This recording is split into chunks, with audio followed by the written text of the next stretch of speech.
Hi, this is Hariom. So today we are going to talk about sit to stand, one of the major activities we use it for rehabilitation. So we do sit to stand in a stool like this. We train the patient to do this, or we tend to do it in a chair like this.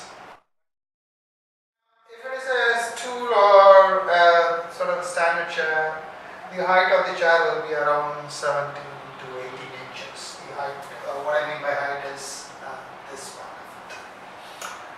Now, when we have finished, that is when our patient is able to achieve sit to stand from this particular standard chair, right? What is the next? What are we going to do as a preparation? That's what we are going to talk today. One of the common progression a lot of people tend to use after this is to make them sit on a Swiss ball or a medicinal ball or something like that. Some people also tend to do this. They tend to reduce the height of the stool so they can go like this. You can imagine sitting and standing from a smaller stool is always difficult. But today we are going to talk about a different sit to stand. So we are going to do as I said, we are going to do a different kind of sit to stand.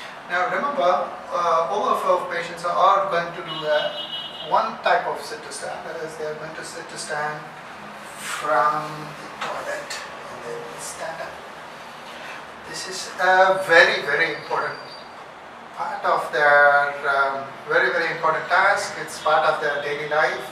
They have to do this, right? So what's different between sit to stand on the stool and the toilet? As you can see, when I'm sitting on this, you can see the height of the toilet here from the floor up is around 16 something inches. As I said earlier, the standard chair is slightly higher than that, probably 17.5 inches. So this is definitely low.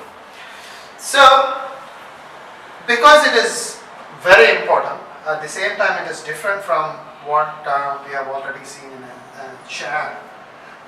We think that one of the most important thing to train in a patient with stroke or any sort of lower limb dysfunction is to sit to stand from a toilet.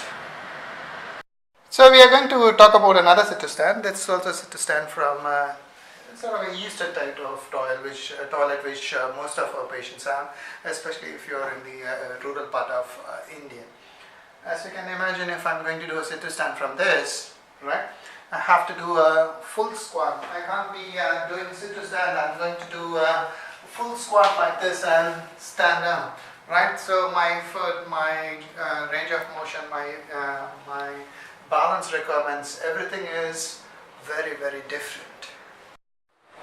So we have seen three types of sit to stand. One is from a stool or any furniture. Another one is from a western toilet. Another one is from the eastern. Some people remember they may also want to sit to stand from the floor. So whenever you are setting a rehabilitation goal for sit to stand, remember we want to set a functional goal which is meaningful for our patient. What can be more meaningful than sitting and standing up from a toilet?